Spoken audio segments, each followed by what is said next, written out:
Hello viewers, আসসালামু আলাইকুম। Welcome back to my channel. সবাই কেমন আছেন? আশা করি সবাই অনেক ভালো আছেন। আমরাও আল্লাহর রহমতে অনেক ভালো আছি। তো জেড.এফ.এন চৌধুরী ফ্যামিলি থেকে আপনাদের সবাইকে জানাই রমজানের অসংখ্য অসংখ্য শুভেচ্ছা। দেখতে দেখতে অনেকগুলো রমজান পার হয়ে গেল। আর আমিও আপনাদের সাথে আমার রমজানের যা ভিডিও আছে যতটুকু পারি ততটুকু শেয়ার করি।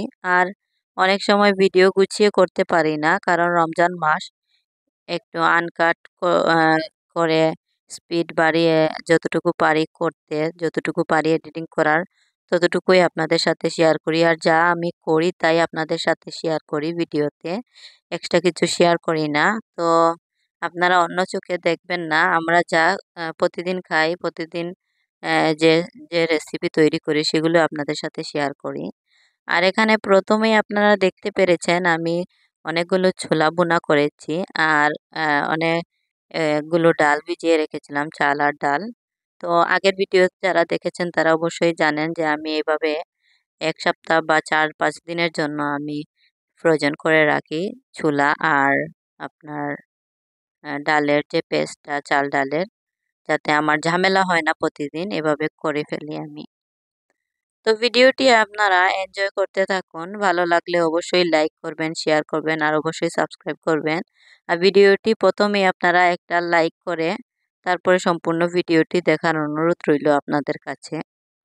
তো আজকে আমার আর কোনো কাজ নেই, তাই রাত্রে আমি ছোলা ভিজিয়ে রেখেছিলাম আর সাথে চাল ডাল। তো ওইগুলো আমার ফুরিয়ে গিয়েছিল, তাই আমি অনেকগুলো করে নিয়েছি সিদ্ধ। আর চাল ডালের পেস্টটাও আমি ব্লেন্ড করে রেখেছি। তো আজকে যে বলছিলাম আমার কোনো কাজ নেই, কারণ আজকে যারা নানা বাড়ি থেকে আমাদের বাসায় ইফতার আসবে। তো তাই আর আজকে আর কোনো কাজ নেই, এগুলো গুছিয়ে রাখছি। তো পরবর্তী দিনে কাজে লাগবে।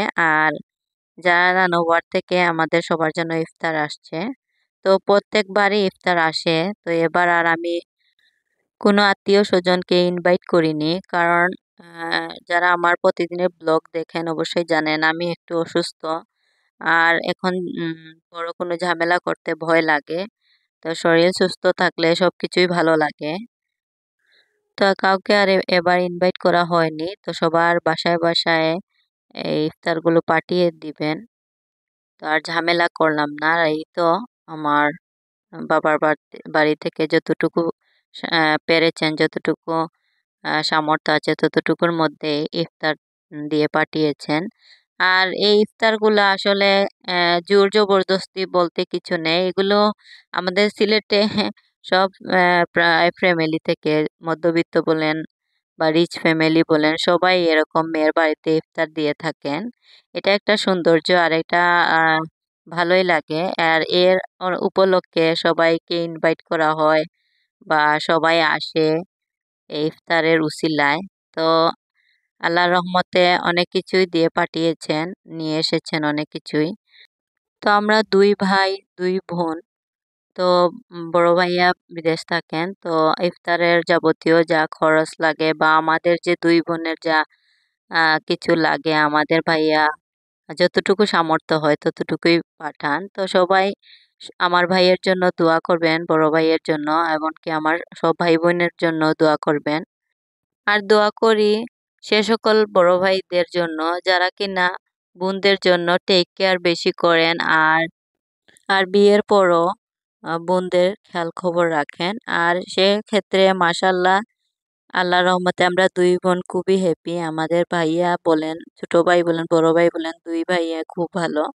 আর যদি কোনো ভাইয়েরা আমার ভিডিও দেখে থাকেন তাহলে সব ভাইদের একটাই রিকোয়েস্ট করব, বিয়ের পর বোনদেরকে অন্য নজরে দেখবেন না। কারণ স্বামীর পরে যে ভরসাটুকু মেয়েরা করে, সে ভরসাটুকু হচ্ছে তার বাবা আর তার ভাইয়েরা। কারণ হাজবেন্ড তো হাজবেন্ডের দায়িত্ব পালন করবে, কিন্তু মনের যে একটা কষ্ট, মনের যে একটা কথা বা একটা অনুভূতি, সেটা বড় ভাই বলেন আর ছোট ভাই বলেন বা বাবার কাছে শেয়ার করা যায়। তাই সব বাবা এবং ভাইদেরকে রিকোয়েস্ট করব, অবশ্যই আপনারা আপনার মেয়ের এবং আপনার বোনের খেয়াল রাখবেন সব সময়।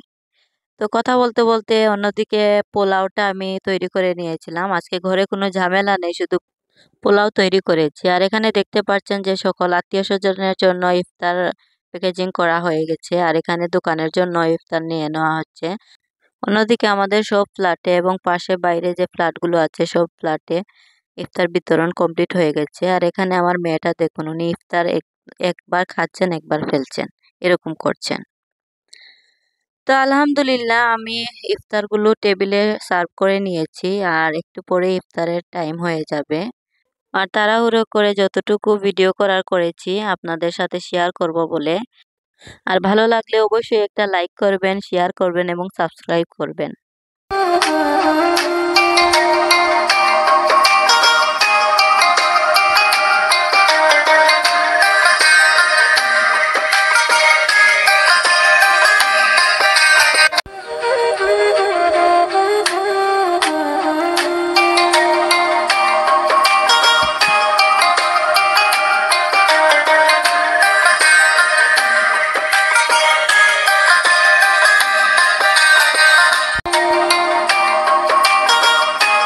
আর এই তো ইফতার করে নামাজ শেষে চলে আসলাম চা তৈরি করার জন্য। তো ভাবলাম যে এই নামাজের পরপরই চাটা খাওয়া শেষ করে নেই, তাহলে আর ঝামেলা নেই।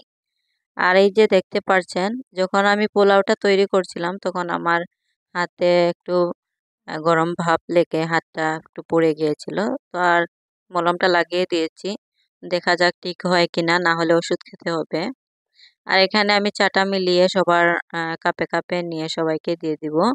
তো নিমকিটা আর ইফতারের সময় আর আমি টেবিলে নেইনি, কারণ ইফতারের সময় নিমকি কি খাওয়া যায়, তাই ভাবলাম যে চা দিয়ে খাওয়া হবে। আর ভিডিওটা যদি ভালো লাগে অবশ্যই লাইক করবেন এবং শেয়ার করবেন। আপনাদের একটা লাইক অন্য আরো অনেকের কাছে আমার ভিডিওটি পাঠিয়ে দেবে। তো এখানে আমি চলে আসলাম সেহরি রান্না বান্না করার জন্য। তো যতটুকু পারছি আপনাদের সাথে শেয়ার করার ততটুকুই ভিডিও করেছি। এখানে আমি গরুর মাংস নিয়েছি 1/2 কেজির মতো, আর মুরগের মাংস এখানে নিয়েছি। তো আজকে গরুর মাংস ভুনা করব। আর এই মুরগের মাংস দিয়ে এই একটা ভাজি করব সব সবজি দিয়ে। এখানে আমি প্রথমে গরুর মাংস নিয়ে নিচ্ছি হাঁড়িতে। আর গরুর মাংস তো যারা আমার ভিডিও দেখেন তারা অবশ্যই জানেন আমি গরুর মাংস হাতে মেখে রান্না করি, খেতেও ভালো লাগে। তো এখানে আমি যা যা উপকরণ দেই সবকিছু দিয়ে গরুর মাংসটা হাতে মেখে নিব।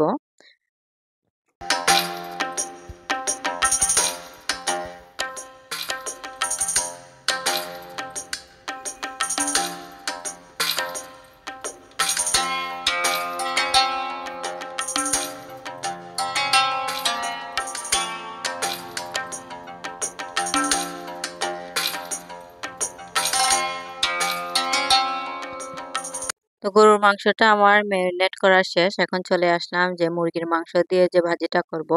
তো সেটাও আমি হাতে আজকে মেখে নিব। কারণ একটু তাড়াহুড়ো, তাই ভাবলাম ঝটপট করে নেই। তো এখানে সব মশলাপাতি দিয়ে দিচ্ছিলাম একটা একটা করে। তো এখানে আমার যারা আগের ভিডিও দেখেন তারা এই রেসিপিটা দেখে নেবেন আমি কিভাবে রান্না করি মাংসগুলো। তো এখন তো আমার মাংসগুলো মাখানো শেষ। এখন আমি চুলা ধরিয়ে দিলাম। তো চুলা চাপিয়ে দিয়েছি রান্নাগুলো। তো প্রতিদিন 12:30টার পরে আমি চেষ্টা করি লাইভে যাওয়ার জন্য। তো আজকেও চেষ্টা করব লাইভে যেতে পারি কিনা। তো লাইভে গেলে নতুন নতুন যারা আমার ভিউয়ার্স আছেন তাদের সাথে মিট হয়। এখানে আমি রান্নাগুলো চাপিয়ে দিলাম চুলায়। তো আস্তে আস্তে রান্নাগুলো করে নিব। আর ভিডিওটা স্কিপ না করে সম্পূর্ণ ভিডিও দেখতে থাকুন। আমি ভিডিও শেষে আপনাদেরকে শেয়ার করব দোকানের কয়েকটা কাপড়, আর যারা নানুবার থেকে যারার জন্য কাপড় এসেছে সেগুলা শেয়ার করব। তা আপনারা দেখতে থাকুন ভিডিওটি।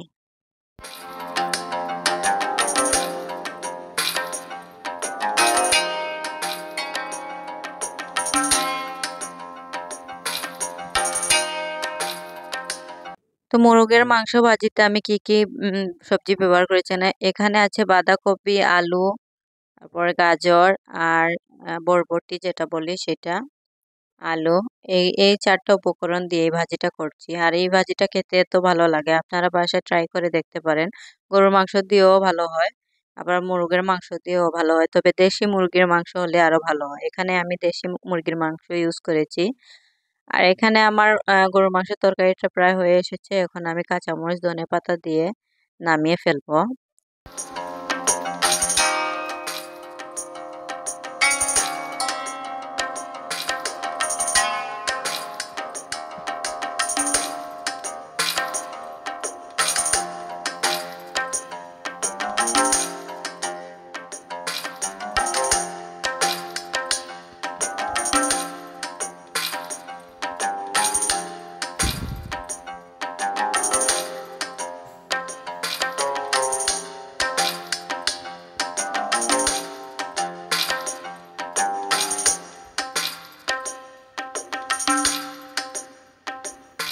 আর অন্যদিকে আপনারা দেখতে পেরেছেন আমি ভাজিতে অল্প ঝোল দিয়ে ভালো করে শুকিয়ে নিয়েছি ঝোলটা। আর এখন আমার ভাজি রান্নাটাও শেষ। এখন কাঁচামরিচ ধনেপাতা দিয়ে আমি নেড়ে চেড়ে নামিয়ে ফেলবো।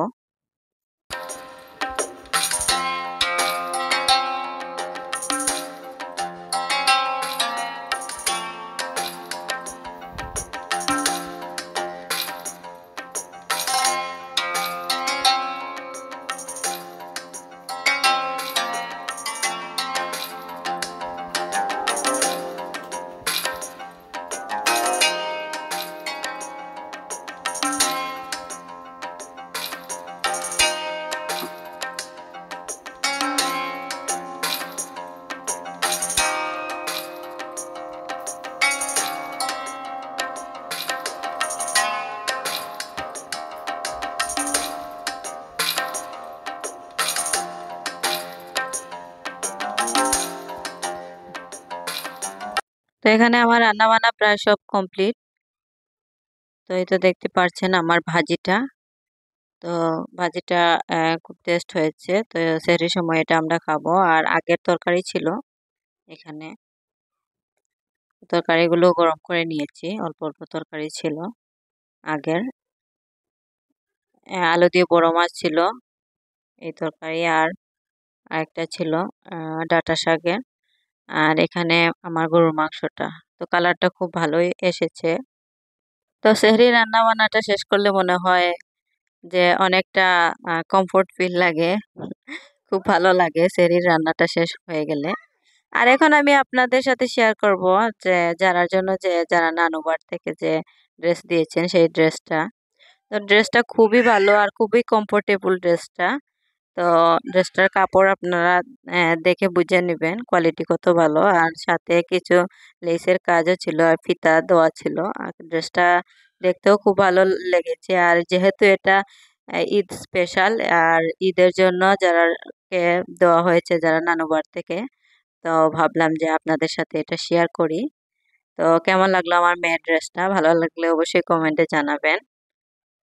আর এরপর আমি আপনাদের সাথে শেয়ার করছি যারা আব্বু শপের কয়েকটা ড্রেস তিনি যারার জন্য নিয়ে এসেছিলেন এই ড্রেসগুলো। আর একটা আমার জন্য নিয়ে এসেছিলেন। তো এই ড্রেসগুলো দেখানোর কারণ হচ্ছে এগুলো ঈদ স্পেশাল ঈদের জন্য নিয়ে এসেছেন।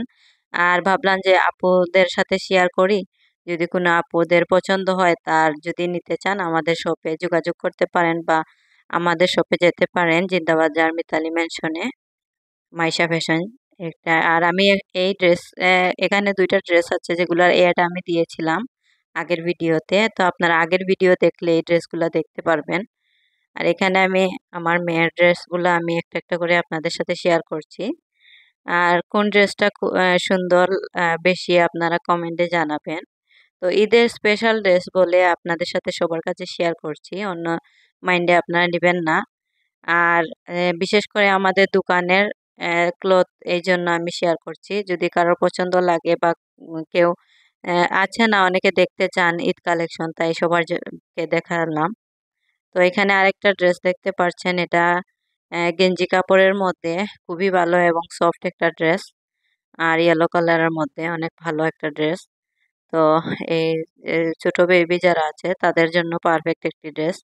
আর এখন আমি শেয়ার করছি আমার জন্য যে ড্রেসটা এনেছেন। তো এটা হচ্ছে পাকিস্তানি কুর্তির মতো। তো এই ড্রেসটার যে গ্রিন যেটা ছিল আমি আপনাদের সাথে আগের ভিডিও যে আমি দিয়েছিলাম সেটার মধ্যে শেয়ার করেছি। আর এখন আমি ব্ল্যাক কালারটা দেখাচ্ছি। আসলে ব্ল্যাক কালারটাও অনেক সুন্দর। আর নিচে যে পুঁতির কাজ দিয়েছে আর সাথে যে লেসের কাজটা দিয়েছে তাও খুব ভালো। আর এটা কাপড়ের কোয়ালিটি কতটা ভালো আপনারা দেখতেই পাচ্ছেন। খুবই ভালো একটি কাপড় আর খুবই সুন্দর, আর প্রিন্টগুলো অনেক ভালো, দেখতেও ভালো লাগে। চাইলে আপুরা নিতে পারেন আমাদের শপ থেকে। আমাদের শপটা হচ্ছে জিন্দাবাজার মিতালি মেনশন মাইশা ফ্যাশন। আর এটার সাথে অ্যাডজাস্ট একটা পাজামা আছে আর সাথে একটা ওড়না। আর আজকের ভিডিও এই পর্যন্তই। সবাই ভালো থাকুন, সুস্থ থাকুন, আনন্দে থাকুন। আসসালামু আলাইকুম।